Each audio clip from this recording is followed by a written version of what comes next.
Today we are going back in time, back to a time when the Italians were on top of their game and knew what they were doing. Back when they were not making stuff like this or this, but instead were making stuff like this and this. Yes, we're going back to the 80s, more specifically Lancia of the 80s, and we're going to talk about the genius Lancia Triflux engine, which surprisingly, despite its name, did not power any of the ships from Star Trek, although I'm pretty sure that it could have if it wanted to. So why is the Triflux engine genius? It's genius because it managed to be a low displacement, very high power output, low boost threshold, and next to no boost lag engine in an age when turbo technology was still pretty primitive. And it achieved all of this using nothing other than pure mechanical ingenuity.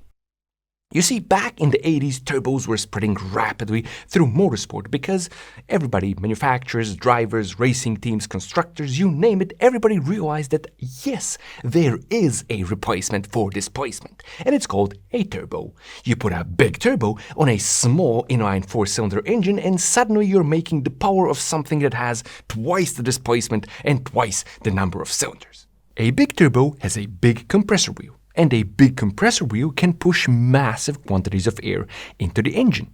If you have massive quantities of air, you can add massive quantities of fuel, which results in massive combustion events and massive torque and power. But to spin up a big compressor wheel, you also need a matching big turbine wheel and a matching big turbine housing. And that's great too, actually, because a big turbine wheel and housing means that there's lots of space for exhaust gas to pass by, which means that a big turbo doesn't choke the engine, which further contributes to good breathing and impressive peak power numbers. But unfortunately, there's a problem in the restaurant of physics, and in all the other restaurants too. There's no free lunches. The big power from the big turbo comes at a price. You see, to create boost, i.e. a pressure increase in the intake manifold, the compressor wheel must spin at a certain speed.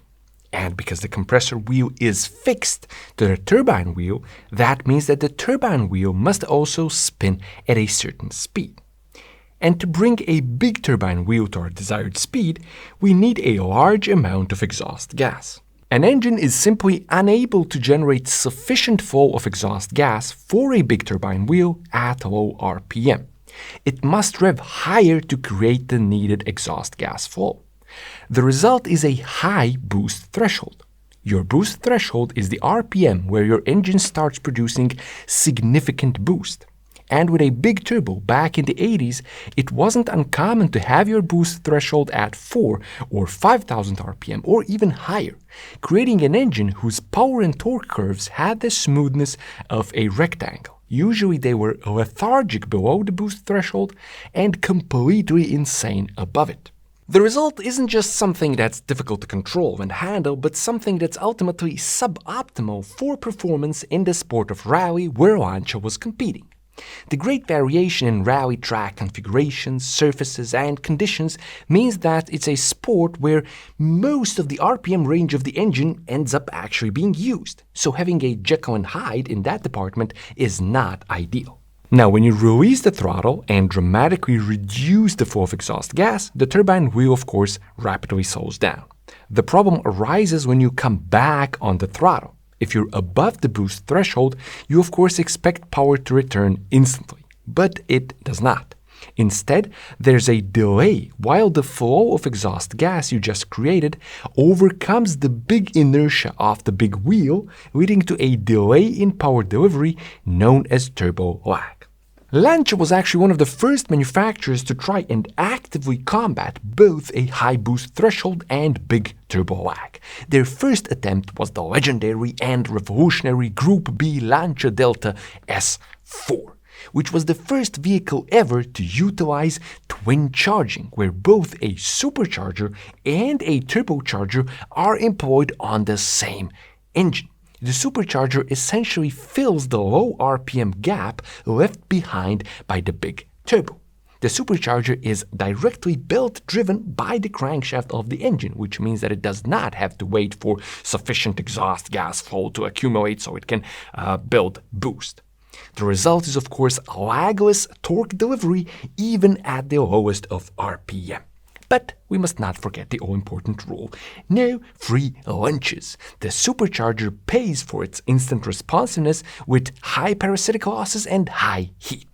So for the successor of the Lancia Delta S4, the ECV, which stood for Experimental Composite Vehicle, Lancia decided to ask a very difficult question. And it was how to have the power of a big turbo while having the low boost threshold and low boost lag of a small turbo, and all that without the high parasitic losses and high heat of a supercharger. Today we would answer that question with advanced CAD simulated wheel aerodynamics, with, ball bearing center housings, with twin scrolls, with anti-lag, with lightweight titanium alloys, you name it.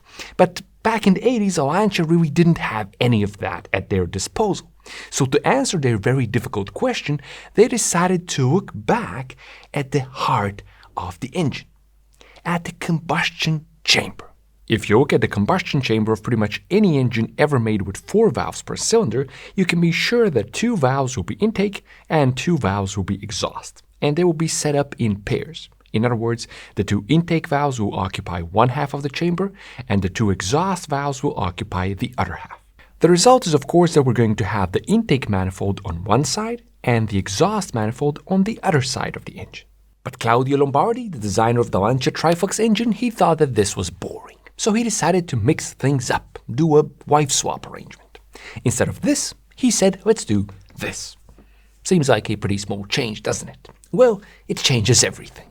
The first thing this makes possible is to have 2 exhaust manifolds, one on each side of the engine. And 2 exhaust manifolds, of course, means that you can hook up 2 turbos. Usually putting 2 turbos on an inline-4 engine like the Triflux can be challenging and results in performance-sapping, suboptimal exhaust manifold shapes and complicated intake and intercooler plumbing. With the Triflux setup, both turbos have the space and freedom for the best possible exhaust manifold shapes, and their inlets also end up being ideally positioned to receive a big intercooler each, with intake stuff neatly separated and far away from exhaust stuff, so that the intake air can stay as cool as possible.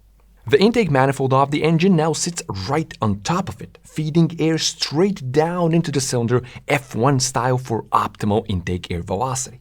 This is also where the name Triflux comes from. We have 3 fluxes or flows, 2 exhaust and 1 intake, as opposed to a traditional engine, which would be, biflux.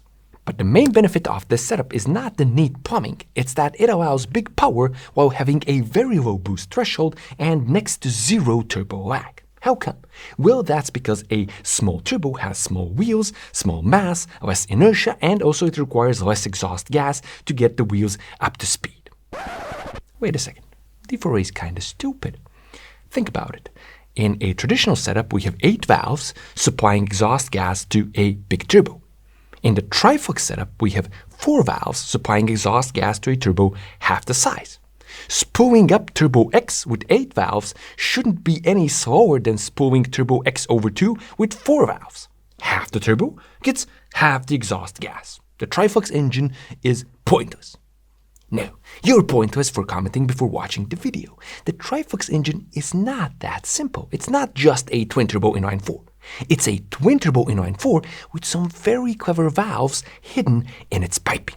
At low RPM, all the exhaust gas from the entire engine is sent to only one of the turbos. The other turbo has a valve that prevents exhaust gas from entering its turbine inlet.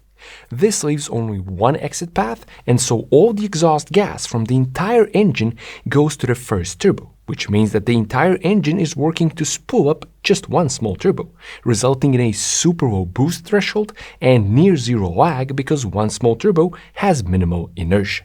There is another valve in the intake to prevent the compressed air from the first turbo from going into the compressor wheel of the other turbo and being wasted on spinning it in the opposite direction. In other words, this valve in the intake ensures that all the air from the first turbo ends up inside the engine. Once RPM increases and the engine starts building sufficient exhaust gas flow, the valve at the inlet of the second turbo opens, and now we have 4 valves feeding one and 4 valves feeding the other turbo.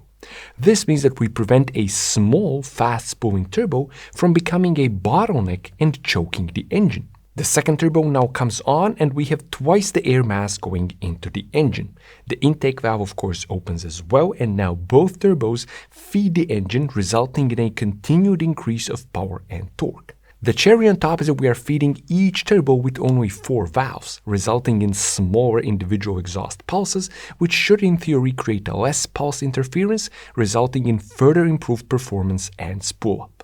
The final result? 600 horsepower from just 1.8 liters and 4 cylinders. All that in the mid-80s with just mechanical cleverness. But alas, it was not meant to be. The Triflux engine never officially raced. It happened because overpowered cars combined with spectators that like to stand in the middle of the road, it led to multiple driver, co-driver, and spectator deaths during the 1986 Group B World Rally Championship. This led to FIA's decision to terminate Group B along with Group S, where the ECV and the Triflux were supposed to compete. Fortunately though, the owner of the ECV, Giuseppe Beppe Volta, who is a famous Fiat and Lancia tuner, mechanic, and driver, him together with Claudio Lombardi, the original designer of the engine, and Claudio Berri, a modern turbo engine preparation specialist, together they rebuilt and restored an ECV and a Triflux engine to original spec, so that fans around the world could get to see and hear this amazing vehicle in action at rally events throughout the years.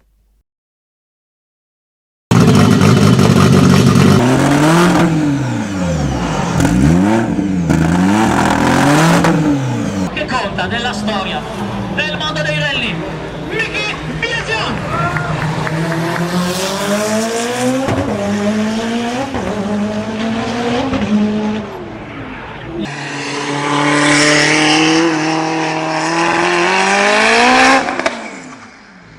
So what have we learned today? We have learned that if you ever go to a World Rally Championship event, you should not stand in the way of traffic. As always, thanks a lot for watching, and I'll be seeing you soon with more fun and useful stuff on the D4A channel.